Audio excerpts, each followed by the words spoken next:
여러분 반갑습니다. 네. 오늘 수요일이라서 네. 우리 시편 강해 이어가도록 하겠습니다. 오늘은 시편 39편 말씀을 저희들이 함께 묵상하고 살피고 정리하도록 하겠습니다. 오늘 시편은 1절부터 13절밖에 안 돼요. 그런데 여러분들이 읽어보시면 아시겠지만은 정말 우리 인간 존재의 그 유한함, 덧없음, 보잘것없음에 대해서 이것보다 더 절절하게 잘 표현할 수 있을까 싶은 표현들이 참 많이 나와요. 그리고 그 뒤에 담겨져 있는 또 어떤 메시지도 제법 묵직한 어떤 내용들이 있는 시라고 할 수 있는 것 같아요. 그래서 먼저 짧지만은 구조를 좀 파악을 하고 이 시편을 살피는 게 좋을 것 같습니다. 우리 박병현 전사님, 시편 구조를 좀 설명해 주시죠. 네, 오늘 시편은 13절로 이렇게 짧은 건데 혹자는 이 시편을 가지고 아마 시편 중에서 가장 아름다운 애가 탄식시 이렇게 불리는 분들도 있고요. 그렇습니다. 그래서 먼저 1절에서 3절을 이렇게 보시면 시인은 이 시편을 들어가는 그런 표현으로 침묵을 하고 있는 자신의 상태를 표현을 하고 있어요. 그래서 1절에 보면 침묵하는데 침묵하다 보니까 2절에서 괴로운 거예요. 이 참아야 되니까 말을 안 하고.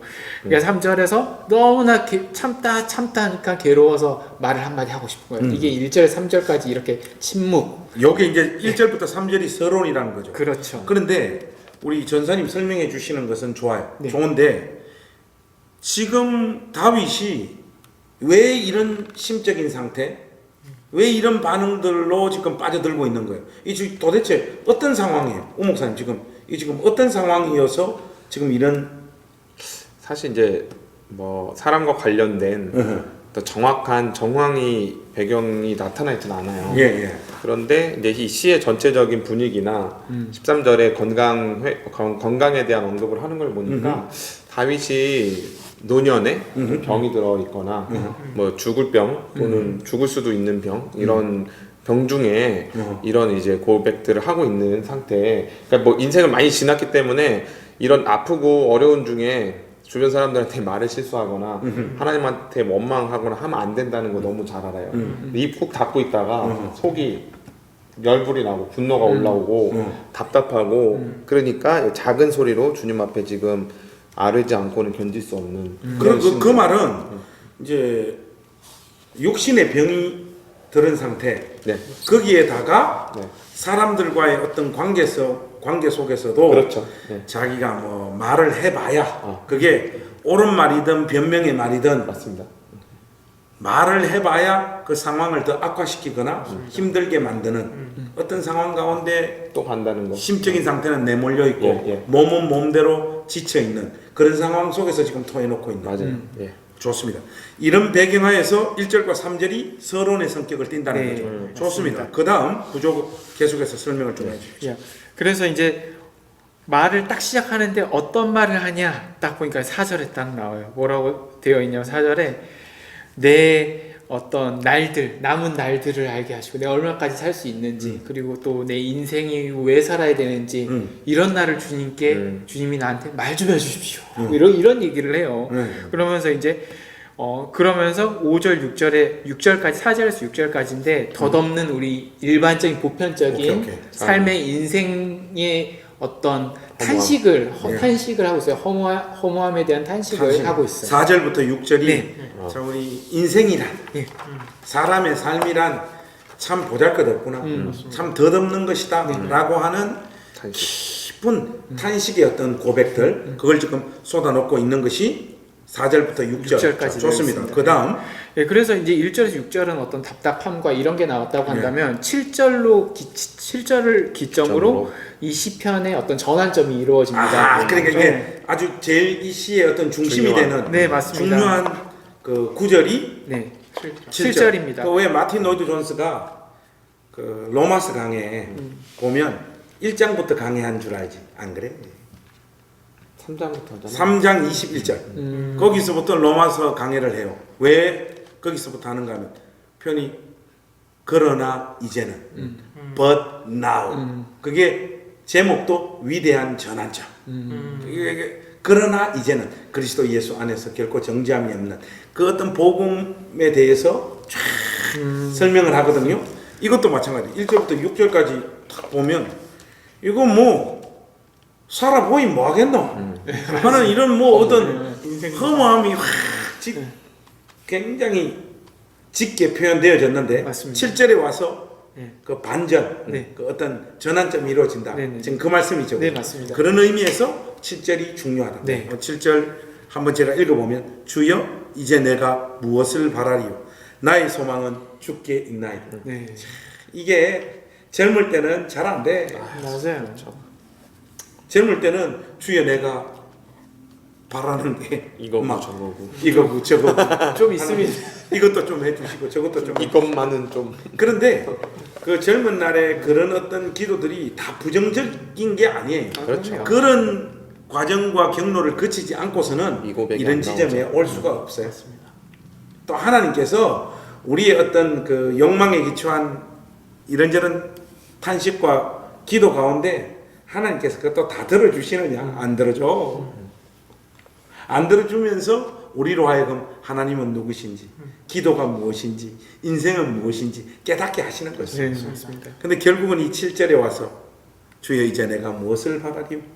나의 소망은 주께 있나이다. 있나이다. 이 전환점이 이루어진다는 거예요. 네. 그러면 당연히 8절부터서는 내용이 조금 다른 내용으로 진입하겠네요. 그렇죠. 이제 그렇습니다. 소망을 예. 주님께 뒀더니 예. 자신의 인생을 그리고 딱 두고 보니까 뭘 깨닫느냐, 자신의 죄악, 죄들, 부끄러움들. 그러니까 내가 입을 참고 있는 것도 하나님께서 내가 내 죄 때문에 이러한 징계들을 주시는구나. 그래서 내가 다물었다는 이런 고백들도 이제 9절, 10절에 계속해서 나오고 하나님이 나를 치심도 내가 다 알고 있습니다. 죄에 대한 어떤 강구들을 그제서야 소망을 두었기 때문에 진실된 어떤 죄의 회개를 구하고 있습니다. 11절까지.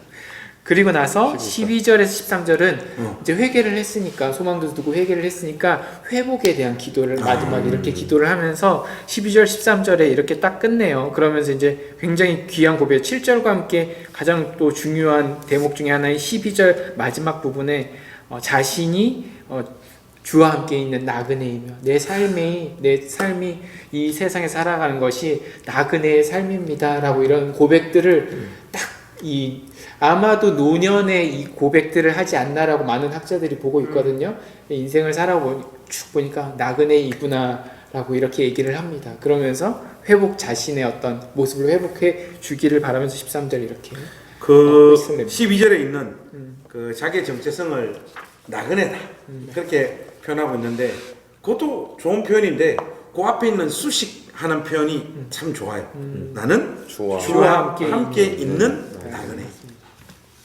그냥 나그네는 개털이야. 봉이 김선가? 김사까? 김사까? 따람 그럼 따라 오늘 막걸리 한잔 하고 시 한 수 풀고 그다가 인생이 흘러가는 나그네. 그거 알고 보면 굉장히 허무한 거예요. 그렇죠. 그런데 여기 지금 등장하고 있는 나그네는 그냥 나그네가 아니고 주와 함께 있는 나그네. 자, 이런 부분들 우리가 한번 쭉 오늘 살펴보도록 하겠습니다. 자, 그거 보면 먼저 서론격에 해당되어지는 1절부터 3절. 제가 한번 읽어보고 싶어요. 오늘 시가 별로 안 기니까. 내가 말하기를 나의 행위를 조심하여 내 혀로 범죄하지 아니하리니 악인이 내 앞에 있을 때 내가 내 입에 재갈을 먹이리라 하였도다. 악인들 앞에서 뭐 떠들어봐야 자기 말이 먹혀들지도 않을 거고 아무 소용도 없다라고 하는 그 깊은 인식을 지금 하고 있는 것 같고요. 2절 내가 잠잠하여 선한 말도 하지 아니하니 나의 근심이 더 심하도다. 자, 여기 보면 오 목사님 선한 말도 하지 않겠다 하는 건 이거는 지금 마음에 지금 어떤 심정이라고 볼 수 있는 거예요? 전 이게 예. 이제 선한 말이라고 하니까 옳은 말, 또 바른 소리 이런 거로 생각을 했거든요. 예. 근데 보니까 그렇다기보다는 이제 세 번역에는 좋은 말도 하지 않았더니 이렇게 돼 있어요. 그런 걸 보니 악인들에 대해서는 어떻게 보면 비난도 할 수 있고 욕도 할 수 있고 이런 거잖아요. 막 분노도 할 수 있고 그런데 사실은 좋은 사람들이나 또 어떤 뭐 칭찬, 같은 그쵸? 거. 아니면 어떤 좋은 상황에 대해서 좋은 말을 내고 선한 이야기를 해줄 수도 있는 상황인데 그것조차도 안 한다는 얘기예요. 지금 그런 의미에서 지금 선한 말도 하지 아니하니 근심이 더 심하도다. 그러니까 뭐 악한 놈들에게든 선한 놈들에게든 내 인생에서 눈앞에 벌어지는 많은 문제들에 대해서 왈가왈부를 내가 안 하고 싶다. 이런 약간 고집스러운 마음이 조금 엿보이는 것 같습니다. 다윗 안에. 사실 뭐 침묵은 금이다 뭐 이런 말들도 있잖아요. 말 안 하면 원래 말이 없는 사람이면 괜찮은데 다윗은 좀 말이 많은 많았을 것 같은 이미지. 좀 그런데 이 사람이 참으려고 하니까 되게 힘들죠. 저는 이 안에서 그걸 발견하는 거예요. 악인들은 해봐야 안 되고 선한 말도 왜 그러냐면 뒤통수를 너무 많이 맞은 거예요. 아이씨 너 좀 잘했어. 뭐 그래 뭐 응원 또는 믿음을 주는 말, 사랑 이런 것도 다 배반당하고 다 이렇게 했던 경험들이 내가 이제 입 다물고 있는다 그냥 막 이런 느낌인 것 같아요. 저는 1절과 2절 이제 쭉 설명해 주시는 내용을 들으면서는 약간 이런 것 같아요. 지금 다윗의 그 마음의 상태가 당연히 악한 자들 앞에서는 아무 말도 안 하죠. 해봐야 소용도 없으니까. 근데 선한 말조차 하지 않는 것은 자기가 지금 맞이하고 있는 이 현실이 자기가 어떤 액션을 취하더라도 바꿀 수 없는 상황과 자기 존재이구나 하는 이런 인식을 깊이 지금 가지고 있는 거예요. 약간 좌절감 같은 거. 내가 지금 설령 좋은 의도로 좋은 말을 해봐야 그것이 지금 내가 맞이하고 있는 이 현실을 바꿀 수 없다 하는 이런 깊은 절망 내지는 그걸 좀 좋은 뉘앙스로 보자면 진정 어린 겸손. 내가 어떻게 할 수 없구나. 사는 동안 뭐 대단한 것을 만들어낼 수 있는 존재가 아니구나. 나의 최선의 결과를 가져오는 것이 아니구나 하는 이런 자각에서 토해놓고 있는 고백이 아닌가 그런 생각들이 좀 들어요. 그래서 3절은 당연히 이게 혼자 읊조리는 말이지만은 하나님을 향한 고백이라고 봐야 되겠죠. 내 마음이 내 속에서 뜨거워서 작은 소리로 읊조릴 때에 불이 붙으니 나의 혀로 말하기를 이제 4절 보면 여호와여 나의 종말과 연한이 언제까지인지 알게 하사 내가 나의 연약함을 알게 하소서. 정말 이거 기가 막힌 기도예요. 맞아요. 우리가 우리 자신이 얼마나 연약한 존재인지 몰라. 특히 젊었을 때는 더 그런 것 같아요. 뭐 20대 때는 뭐 다 할 수, 우리 특히 군전역 할 때 뭔가 다 할 수 있다고 자신만만하고 뭔가 그럴 것 같은데 20대에서 또 30대 넘어가고 30대에서 40대 넘어가고 40대에서 50대 넘어가고 점점 이걸 조금씩 계속 깨닫는 그런 느낌이에요. 이게 살아보면 20대 때는 30대 때 깨달아 알 수 있는 것을 못 깨달아. 30대는 40대 마찬가지. 그러니까 이게 그리스도 안에서 시간을 보냈다. 세월이 흘렀다. 이거는 있잖아요. 성도님들이 표현을 안 해서 그렇지 그 안에 무시무시한 삶에 대한 어떤 통찰들 또 하나님에 대한 이해들이 깊어 있어요.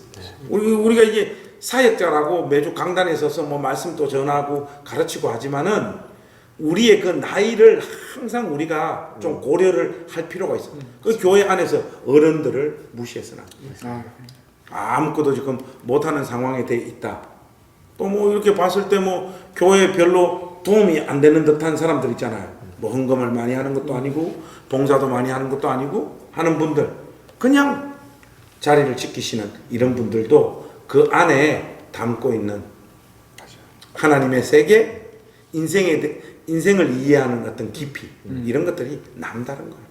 삶의 경험은 저희가 뭐 어떻게 살 수 없잖아요. 없죠. 그리고 겪어내야 할 수 있는 경험들이. 보통은 우리가 이 4절 붙잡고 기도를 안 해. 이런 기도 해봤어요? 언제 죽냐고요? 그렇죠. 하나님 나의 종말과 연한이 언제까지인지 알게 하사 내가 나의 연약함을 알게 하소서. 이 말은 이거잖아요. 하나님 나 살 날이 얼마 안 남은 인생이라는 거 그건 날마다 깨닫게 해달라는 거 아니에요. 우리 지금 인생에서 그래 병 안 걸리고 교통사고 안 나고 암 안 걸리가 오래 산다 해봐야 제가 내년에 50이거든요. 앞으로 50년 더 살겠어요? 못 살지. 백세 시대예요. 그래도 우리 시대 때 보면 가난. 100세 이러면 그 장수. 장수하시는 거죠. 보통은 거의 다 100세 못 넘다고. 집안 보통 내력 때문에 80 한 중반 정도 되면 가시. 얼마 전에 책을 보니까 그 책에서 성공하는 사람 뭐 7명의 특징 중에 하나가 이거였었어요. 그러니까 자기가 죽는 날을 딱 정해서 거꾸로 세는 거죠. 그래서 아침에 딱 일어나면 자기 오늘 며칠 남았다. 요거를 기억한대요. 네. 그래서 세상 사람들은 이게 시간이 아까운 거야.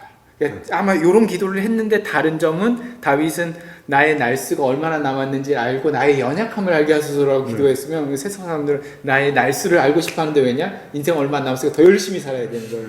이게 세상 거죠. 거기 아까 설명드렸던 1절과 2절의 어떤 분위기나 뉘앙스를 봤을 때 이제 다윗은 아는 거예요. 내가 한 사람의 인간으로서 어떤 선의를 가지고 최선을 다해서 살고 뭐라도 다 할 수 있고 해보지만 그것이 사람들과 자기 인생을 실질적으로 바꾸거나 큰 영향력을 미칠 수 있는 존재가 아니라는 걸 비로소 맞아요. 지금 아는 거죠. 정말 인간이 할 수 있는 것은 적은 거예요. 정말로 적어요. 저도 나이를 먹어가면 먹어갈수록 그 정말 그거 보면 옛날에는 아버지 이 조국을 저를 통하여 복음하러 정말 그런 인도하옵소서. 그런 뭐 예를 들어서 뭐 그런 거 뜨겁잖아. 있었어요. 목회에서 그 지역을 새롭게 하고 행신동을 새롭게 하고 막 그러잖아요. 하나님 저를 통해서 이 교단을 새롭게 해달라고 하잖아요.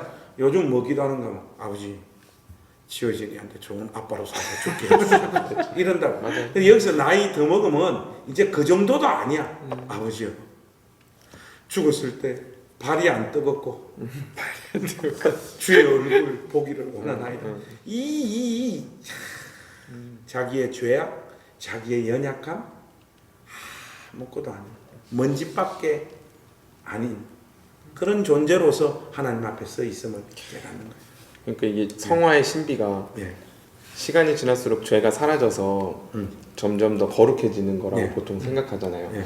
근데 거꾸로 지금 이 다윗의 기도처럼 자기 연약함, 그러니까 자기 죄가 더 많이 드러나는 게 어떻게 보면 성화인 것 같아요. 그러니까 시간이 지날수록 하나님 앞에 더 입을 다물고 자기 존재가 이 세상을 향해 무엇을 할 수 있는 존재가 아니라 자기 존재가 이 세상의 공해처럼 느껴지고 내가 있음으로 인해서 죄만 더 늘어날 것 같은 생각이 주여. 막 드는 거 있잖아요. 그게 우리로 하여금 자기를 다시 온매무새를 다듬게 하고 한 사람을 향해서 따뜻하게 하게 하는 동력이지 사실은 뭐 성화라는 게 정말 내가 하나님 앞에서 좀 더 거룩해지고 더 온전해진 사람이 되어서 그렇게 자부할 수 있는 그 열매가 맺히는 건 아닌 것 같다는 생각이 들어요. 또 다윗의 이 고백을 보니까. 한편으로는 저는 그걸 4절 기도를 읽으면서 제가 자라왔던 성장 배경 있잖아요.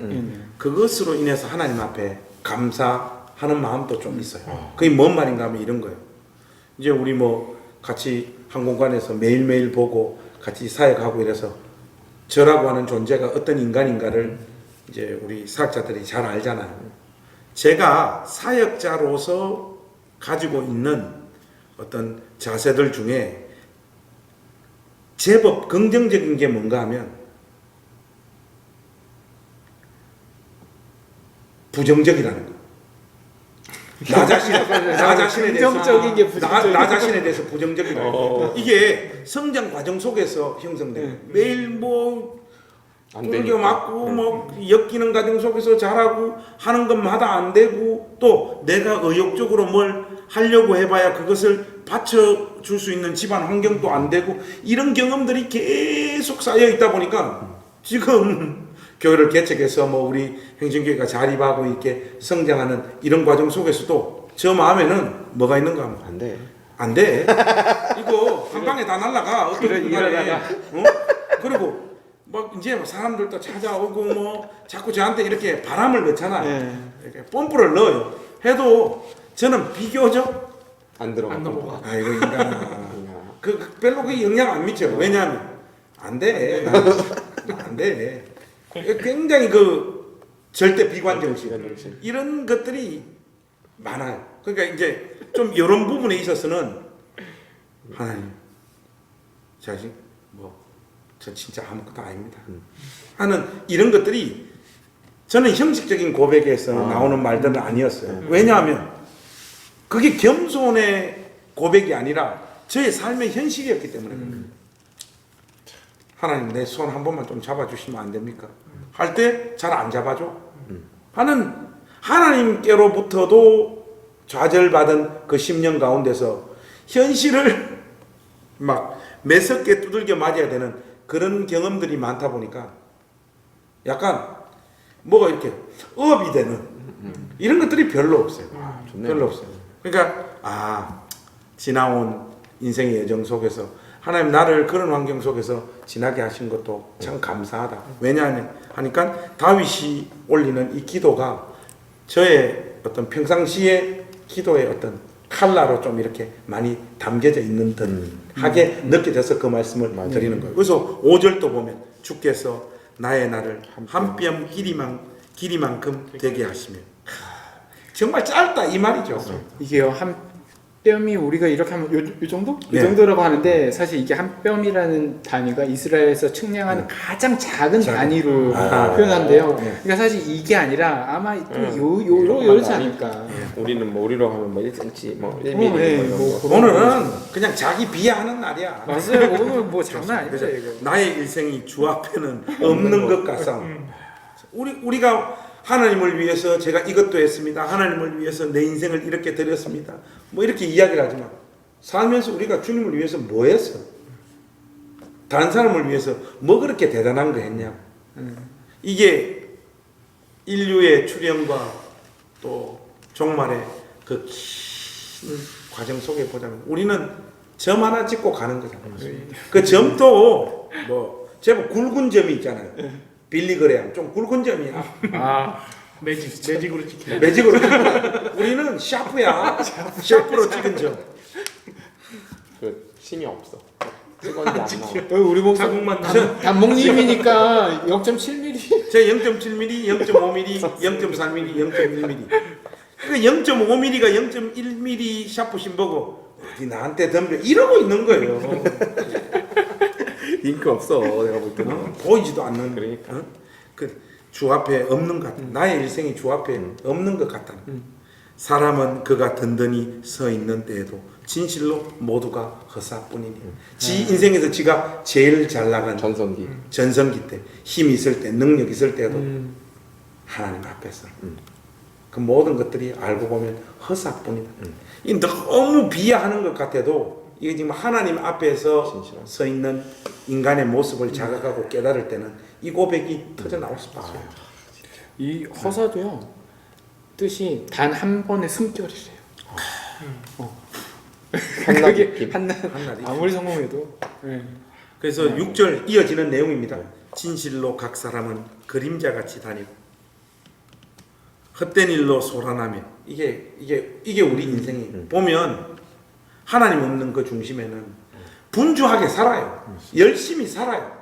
근데 다 알고 보면 뭡니까? 헛된 일로 소란. 이게 근데 불신자들이 이렇게 산다. 이렇게만도 말할 수가 없어요. 우리가 하나님을 우리 아버지로 모셨는데 그걸 우리 중심에 핵심적인 어떤 정체성으로 가지고 있지 않은 채 그냥 살아요. 나름 내가 내 인생을 위해서, 내 가족을 위해서, 교회를 위해서 주의 일을 한답시고 했는데 알고 보니까 헛된 일로 소란했다. 내 명예와 내 영광과 내 입지를 위해서 그냥 분주하게 아무것도 아닌 그 인생을 떠돌며 사는 이런 모습을 우리가 실질적으로 보잖아요. 뒤에 그리고 보면 더 비천해요. 재물을 쌓으나 누가 거둘런지 알지 못한다. 나 이거 읽으니까 뭐라고 이게 딱 그 어떤 느낌이 딱 드는가 하니까 우리 행진교회를 개척했잖아요. 그 소위 말해서 개척한 공이 있잖아. 굳이 뭐 표현을 하잖아요. 근데 다 개척을 해가지고 우리 교회가 좀 더 성장할 수 있잖아요. 다 성장해서 이걸 먹는 놈은 딴 놈이었더라. 뭐 그런 얘기죠. 그러죠. 그 시간이 지나면 이 교회 개척자 누구야? 그 말 하지도 않아. 그렇죠. 그 이 교회가 뭐 성장하고 또 우리 교회도 어떤 전성기 영광의 때를 맞이하겠죠. 교회도 생로병사가 있으니까 그 어떤 정점을 찍을 때 저의 이름은 기억도 안 될 거예요. 지금이 정점이면 어떡하죠? 그럼 목사님 이름이 기억되는 거죠. 아 부정적인데 더 부정적이 된단 말이야. 그리고 또 이게 거둘 열매가 없어. 목사님 때에서 끝나. 또 이게 뭐 아버지가 돈 많이 벌지만은 아들이 홀라당 다 제먹어버려. 그렇죠. 그렇잖아요. 우리가 만든 삶의 어떤 결과물들이 누가 그 혜택을 누릴지 몰라요. 지는 지 인생 다 들여가지고 죽을 힘을 다 해가지고 다 들렸는데 누리는 놈은 딴 놈인 거예요. 그러니까 이게 인생의 우리 인간의 현실이고 인간의 비애. 이게 참 이러니까 뭐 탄식이 터져 나오지 뭐. 뭐 허무주의 같아요. 허무주의. 굉장히 짙은 허무주의가 깔려 있는 것 같아요. 근데 하나님 없는 사람들이 다윗과 비슷한 경험을 통과했을 때는 이런 허무주의로 반드시 갈 수밖에 없어요. 맞아요. 그래서 보면 제일 똑똑한 놈들이 자살하잖아. 맞아요. 그 어떤 사람의 존재와 인생의 어떤 끝을 본 사람들 보통 보면 총 땡긴다든지 한강 가서 뛰내리잖아. 그런 경우가 많아요. 삶의 목적이나 이런 것들이 굉장히 허무하게 허무하니까, 느껴질 때. 네. 무의미해지고 하면 그리고 또 진짜 이런 일들이 생기잖아요. 자기가 많이 활동했는데 다른 다른 사람이 사람들한테 먹어버리고. 유익이 간다든지. 차라리 못 가졌으면 그 가지려고 아둥바둥 살아가기라도 하지. 그게 인간의 끝이에요. 근데 하나님을 중심에 모신다. 그 사람의 입에서는 7절의 고백이 터져나와요. 7절. 우목사님 7절만 한번 그 사대문에서 태어난 그 서울말로 한 7절 말씀 쫙 한번 읽어주시면 좋겠습니다. 주여 이제 내가 무엇을 바라리요? 나의 소망은 주께 있나이다. 아멘. 이걸로 끝났어요. 이게 이제 지금 전환이 일어나는 거예요. 주여 이제 내가 무엇을 바라리요? 나의 소망은 주께 있나이다. 우리가 하나님 앞에 마지막에 눈 감을 때 이 고백하고 죽으면 될 것 같아요. 근데 그 뭐 노래도 내 안에 내가 너무도 많아. 내 안에 너무 이런저런 욕망과 갈망과 소원들이 많은 거예요. 그렇잖아요. 나의 소망은 주께 있나이다. 이게 우리의 고백이 되어야 될 줄로 믿습니다. 근데 이 고백을 하고 난 다음에 이제 그 어떤 인식의 전환, 생각이 바뀌는 내용들이 8절부터 11절까지 등장하고 있습니다. 그것도 제가 한번 읽어가면서 좀 나누죠. 대화를. 나를 모든 죄에서 건지시며 우매한 자에게서 욕을 당하지 아니하게 하소서. 내가 잠잠하고 입을 열지 아니하면 주께서 이를 행하신 까닭이니. 야, 아까 볼까 부정적인 말도 긍정적인 말도 안 하는 이유가 뭔가 하면 주님이다. 내가 해서 내가 원하는 결과를 손에 쥘 수 없다라고 하는 그 자각인데 좀 더 깊이 이야기하면 내 마음에 하나님을 중심에 두고 품고 있는 그 일은 하나님께서 이루시고 성취하실 것이다 라고 하는 그 고백이잖아요. 참 기가 막힙니다. 우리는 보면 내가 뭘 해서 어떤 결과가 주어지는 요 패턴에 굉장히 우리가 익숙하죠. 그렇죠. 그래서 내가 직접 해야지 안심한 거라. 그것 때문에 어떤 사람한테 일도 잘 못 바뀌는 사람도 많아요. 그러니까 맞아. 그게 단순히 사람의 경험에서만 끝나는 게 아니야. 그 다른 사람을 신뢰하지 못하고 다른 사람에게 어떤 일을 위탁하지 못하는 사람은 그 경험이 하나님을 향해서 똑같이 가지게 되는 거예요. 하나님 앞에 자기 삶과 인생을 맡기지 못하는 거예요. 자기가 최종 결재권자가 돼서 자기가 도장을 찍는 자리에 자꾸 서려고 하는 거예요. 그렇죠. 그게 인생을 한평생 소란 속에서 그림자같이 그냥 허무하게 살아가요. 그 뒷단에는 무슨 어떤 열매가 이루었다고 생각하는데 이루어진 열매가 아까 보면 다른 놈이 열매를 다 따먹는 이런 결과를 가져요. 진짜 갑자기 성광처럼 떠오르는 어제 일이 생각이 나요. 어제 갑자기 확 찔리면서 어저께 당근을 통해서 저희가 이제 둘째 때문에 샀던 침대가 있어요. 아기 침대 이렇게 접는 건데 조금 비싸게 주고 샀어요. 중고로. 사갖고 쓰다가 이 녀석이 이제 잘 안 들어가 있어서 이제 지금은 그냥 바닥에서 재우거든요. 네. 그래서 그거를 이제 팔으려고 올렸어요. 근데 그거를 제가 바쁘니까 집사람한테 시켰어요. 근데 저는 이제 어떤 게 있냐면 내가 올리면 그 잘 팔고 금방 팔고 제가 받는다 뭐 이런 믿음이 있어요 스스로. 근데 제 아내한테 그걸 시켰더니 다 너무 허술한 거예요. 뭐 이렇게 쓴 것 내용 뭐 그 쓴 것도 그렇고 뭐 이렇게 하는데 그게요 불안한 거예요. 왜냐하면 해코지 당할까봐 이렇게 올렸는데 뭐 이렇게 흠이 있는데 왜 이렇게 비싸게 올렸냐니 아니면 왜 이런 거를 뭐 팔니 뭐 이런 얘기를 들을 것 같은 생각이 들어서 되게 불안해서 자꾸 너 당근 하지 마. 계속 그랬단 말이에요. 우리 집사람한테 사모님한테 가서 배워. 사모님 당근 온도 70도야. 막 내가 그렇게 했단 말이야. 그러면서 오빠 내가 잘못한 거야. 자꾸 그러는 거예요. 몰라 맛있게 마 하면서 했는데 결국에는 당근 사러 와갖고선 그 사람한테 주고 돈을 받아갖고 왔어요. 그러고 나서도 불안한 거야. 후기가 이상하게 날리고 해코지 할까봐. 근데 밤에 오빠 왔는데 나 자기 너무 싸게 잘 샀고 너무 고맙고 그렇다고 답이 왔어. 그때 이제 마음이 샥 올라가는 거예요. 그래서 제가 그때 무슨 생각했냐면 이게 아직도 이러는구나.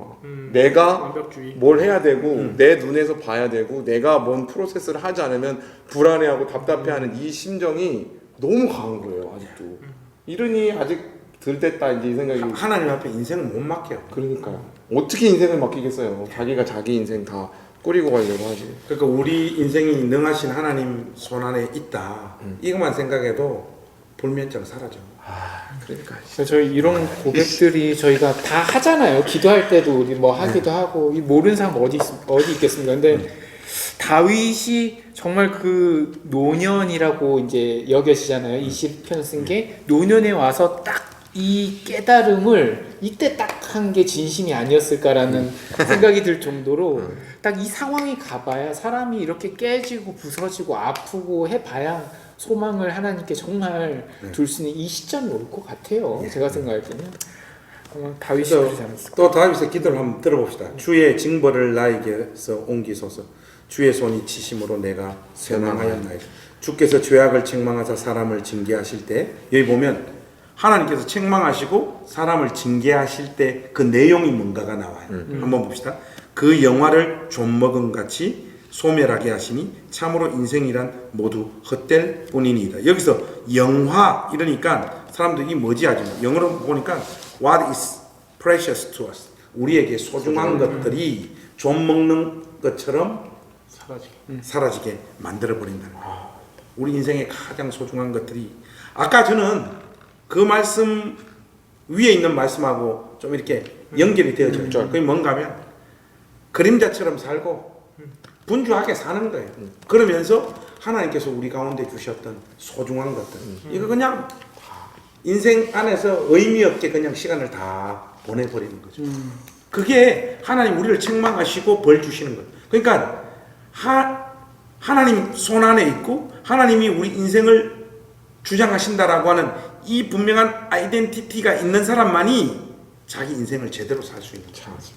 그러니까 하나님 안에 있지 않으면 헛된 것 붙잡고 사는 것 자체가 징계네요. 그렇죠. 헛된 거 붙잡고 사는 자체가 하나님 주신 벌이에요. 그거 하면서 오늘 기분 좋았다. 오늘 돈 벌, 주식 해가지고 얼마 벌었다. 요번에 목사님 부동산 해가지고 돈 좀 벌었습니다. 뭐 신자가 해서는 안 되는 것. 이런 것들로 자기 즐거움을 삼게 되는 거죠. 네. 저기 표현 되게 재밌는 게 옷이 조물 먹는다는 표현이 옷이 갑자기 구멍이 뻥 하고 뚫린 게 아니에요. 그럼 알잖아요. 그렇죠. 구멍 뚫린 네. 거. 좀 먹은 거는 우리가 모르는데 네. 어느 순간 딱 보면 구멍이 점점 크게 나고 네. 버리게 되고 이렇게 인생이 그 영화가 없어진다고 하니까 사람이 모르는 것 같아요. 이런 그러니까 사람들. 금방 그러니까 자기 인생이 좀 먹고 있는 걸 엉망이 되고 있다는 것을 눈치채지 못한 채 그 안에서 그냥 지나. 어느 순간 그냥. 그게 제일 무서운 것 같아요. 맞아요. 지체지 못한다는 게. 그거 보면 암 같아요. 꼭 이런 게. 그래서 왜 목회자들이 타락할 때 뭐 우리들한테도 해당하는 얘기지만 그런 얘기 하더라고요. 갑자기 어느 날 변심을 하는 게 아니라 가랑비에 옷이 젖듯이. 젖듯이 나중에는 난 조금밖에 옷이 안 젖었어라고 생각했는데 다 흠뻑 젖어 있는 상황이 돼서 이제 맛이 가는 상황까지 갈 수 있다. 그래서 저는 이게 무서운 거구나 우리가. 이거 보니까 죄의 특성 같기도 해요. 맞아요. 죄라는 예, 속성이. 그 이제 더 무서운 거는 좀 먹는 인생을 통과하고 있으면서 하나님 앞에 영광 돌린다니까.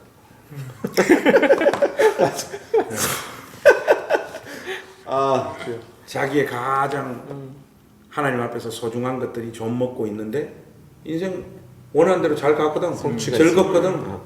열매가 있어 자기 보이거든. 뜻대로 되니까. 그거 가지고 all glory to God 이러면서 하나님 앞에 영광 올려드려. 그러니까 하나님 보실 때 얼마나 웃기겠냐 말이에요. 그렇죠. 예? 얼마나 웃기겠냐는 거예요. 황당한 거죠. 네. 황당한 거죠. 자, 그래서 12절 봅시다. 이제 12절, 13절이 네. 그 마지막 회복에 관한 회복에 관하여 하나님 앞에 강구하는 기도하시는 강구하는 이런 이제 인식 가운데 기도가 질서를 잡는다고 할까 그런 내용이 해야 될 12절 기도. 13절입니다. 네, 네. 여호와여 나의 기도를 들으시며 나의 부르짖음에 귀를 기울이소서. 뭐 여기는 이제 일종의 추임새? 추임새죠. 추임새. 기도하다. 추임새 이러니까 맛이 안 나네. 후가시. 좋습니다. 예, 기도하기 위해서 이 추임새를 넣습니다. 후가시를 넣고 이제 그다음 내가 눈물을 흘릴 때 잠잠하지 마옵소서. 이게 이제 그 시편에 많이 등장하는 주여 내 눈물을 주의 병에 담으소서. 내 눈물을 기억해 달라는 거죠. 가지고 여기는 이게 다른 표현으로는 주님 이거는 제가 생각 없이 하는 기도가 아니라 저의 진심입니다. 네네. 제 인생 전체를 통과하면서 깨달은 바를 하나님 앞에 드리는 기도입니다 하는 그 말이죠. 내용은 나는 주와 함께 있는 나그네이며 나의 모든 조상들처럼 떠도나이다. 진짜. 나는 주와 함께 있는 나그네이며 나의 모든 조상들처럼 떠도나이다. 보통 나그네는 혼자인데 주와 함께 있는. 그리고 옛날에 그 복음성가에도 나그네는 조금 부정적인 뉘앙스로 등장하지 않았어요? 나는 길 잃은 나그네였네. 그래서 그거 복음성가 찬송이잖아요. 말고 예. 그 인생은 나그네 길 그만해. 어디서 왔다가 그게 그런 게 전부 다 뭔가 하면 굉장히 허무하잖아요. 맞아요. 나그네 하면 어디서 왔다가 어디로 가는지도 모르고. 그러니까 그 보험성가에도 길 잃은 나그네. 근데 여기 지금 등장하고 있는 길 잃은 나그네도 아니고 어디서 왔다가 어디로 가는지 모르는 나그네도 아닌 주와 함께 있는 나그네입니다. 이 지금 발 딛고 사는 이것으로 끝이 아닌다는 걸 그 아는 주와 함께 있는 나그네. 잠시 잠깐 있다가 내 인생은 저문다라는 걸 내가 자각하고 깨달은 나그네. 덧없는 것을 붙잡고 사랑하고 내 인생을 그것을 위하여 허비하고 소비하는 그런 사람이 아닌 나그네. 주와 함께 있는 나그네입니다. 그 고백을 지금 하고 있는 거죠. 가야 할 길을 분명히 알고 있는 그 여정에 나그네. 있는 사람인 것 같아요. 이제 뭐 C.S. 루이스가 이런 얘기를 하잖아요. 하나님은 인간을 이 세상에서 살도록 목적하여 창조하신 게 아니라 영원한 나라에 적합하도록 설계하셨다. 그러니까 우리가 갈 본향이 예. 있고 예. 이 땅에서의 삶이 나그네라는 표현인 것 같아요. 그게 C.S. 루이스 이야기를 하니까 그런데 C.S. 루이스가 그 이야기를 왜 하는가 하면 그 맥락이 있어요. 뭔가 하니까 우리가 이 땅에서 이런 거 저런 거 하면서 뭔가를 누려요. 뭐 돈도 벌어보고 뭐 연애도 해보고 또 삶에서 어떤 성취도 하고 우리로 치면 교회 부흥도 경험도 해보고 좋은 사람도 만나는데 그것으로 인한 기쁨으로 우리 영혼이 다 채워지지 않는 것을 보면 우리는 이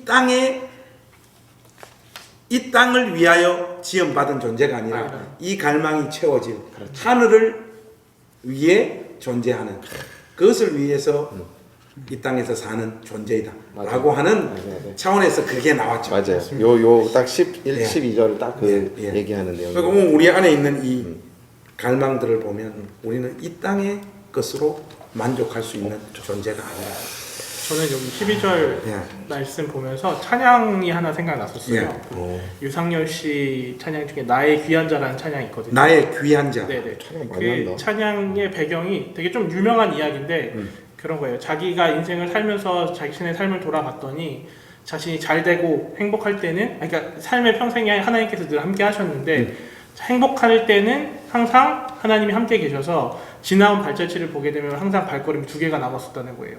그런데 자기 인생이 어려워지고 풍파를 만나니까 그 시간을 되돌아보면 그 시간에는 늘 발자국이 하나만 남아 있었다는 거예요. 그래서 자기는 그게 하나님이 내가 이렇게 힘들고 어려울 때는 나를 버리시고 떠나셨다라고 생각했는데 나중에 알고 봤더니 왜 발자국이 하나만 남아 있었냐면 하나님께서 자기를 지고 가서 얻고 가셔서 이제 그래서 발자국이 하나만 있었던 거구나를 나중에 알고 고백하는 내용을 배경으로 한 찬양이거든요. 그래서 그게 그 얘기구나. 네네. 그래서 찬양 어떻게 합니까? 그건 찾아서 들어보시면 물러주십시오. 아니 왜 초를 치고 있어? 자, 그래서 근데 이게 12절 보면 이 시편을 읽는 우리 성도님들께서 의미적으로 조금 이 뭔 말이지? 이렇게 느끼실 만한 표현이 그거예요. 들처럼. 나는 주와 함께 있는 나그네이며 나의 모든 조상들처럼 떠도나이다. 이게 뭔 말이냐? 이게 영어 성경으로 나와요. As my ancestors were before me. 이 뭔가 하면 나의 선조들. 이 내 앞에 있었던 것처럼 뭔가 하면 나의 선조들이 쉽게 말해가지고 주와 함께 살았던 나그네였던 것처럼 저 역시 주와 함께 살아가는 나그네입니다 하는 그 고백을 지금 하고 있는 거예요. 맞아요. 그리고 마지막 13절 주는 나를 용서하사 내가 떠나 없어지기 전에 나의 건강을 회복시키소서. 여기 보면 건강을 회복시켜 달라고 하는데 영어 성경 RSV나 NLT로 보면 So I can smile again. 한 번 더 웃을 수 있게 해달라고 이렇게 기도하거든요. 그렇게 대입해서 읽으면 강구의 내용이 굉장히 소박하다. 이런 느낌이 들어요. 그 기도가 하나님 저를 용서하셔서 저에게 은혜 한번 베풀어 주시는데 마지막으로 한번 웃을 수 있도록 저에게 은혜를 베풀다. 참 기도가 소박한데 진짜 깊네. 그렇지 않습니까? 이런 기도하려면 어떤 삶을 살아야 이런 고백까지 할 수 있는지 전 가능이 안 돼요. 저는 오히려 이런 생각이 들어요. 오늘 하루만 해도 우리 몇 번이나 웃었어요. 오늘 하루만 하더라도 뭐 엄청 깔깔대면서 웃었잖아요. 아침부터. 감아보면 하나님께서 얼마나 많은 은혜들 마땅히 우리 가운데 이 인생을 다 깨닫고 난 다음에 한 번만 웃게 해달라고 기도하는데 하나님이 이미 우리 삶 가운데 주시는 수많은 은혜와 은총들 웃게 하심 이런 것들을 우리는 은혜로 자각하지를 못하는 거죠. 그래서 그림자처럼 그냥 소란하게 그냥 다른 거에 정신 팔려가지고 하나님 은혜를 보지도 느끼지도 못한 채 우리 인생의 시간들을 다 흘려보내는 것 같아요. 저는 이 부분에서 다윗이 건강을 회복시켜 달라는 이유가 내가 죽기 전에 한번 주님 앞에 미소 짓게 해달라는 웃게 해달라는 그런 간구잖아요.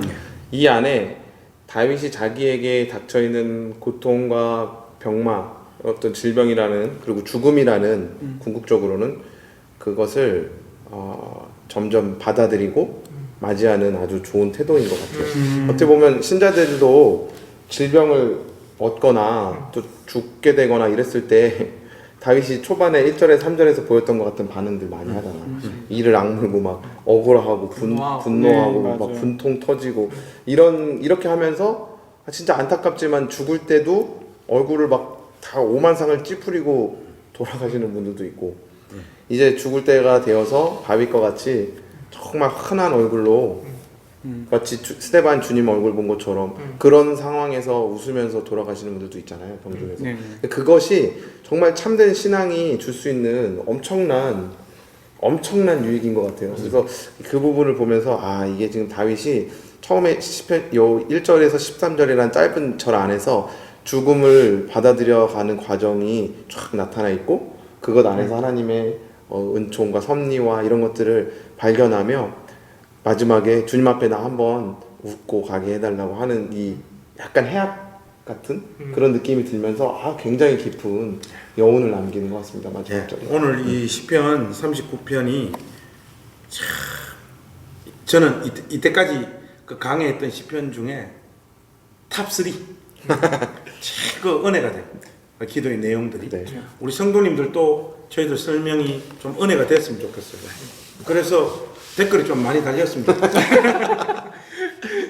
왜 댓글은 우리 교회 식구 아닌 분들만 달아요? 우리 교회 식구들은 안 보니까. 이런 놀라운 비밀이. 이 얘기를 못 들어요. 우리 목사님 댓글 욕심이 좀 있으셔가지고 댓글 좀 달아주시면 되게 좋아하실 거예요. 요 부분만 좀 떼갖고 오. 따로 올려. 예, 그래야 되겠어요. 그래서 다음 주는 저희들 40편 준비해가지고 그렇게 또 여러분들 찾아뵙겠습니다.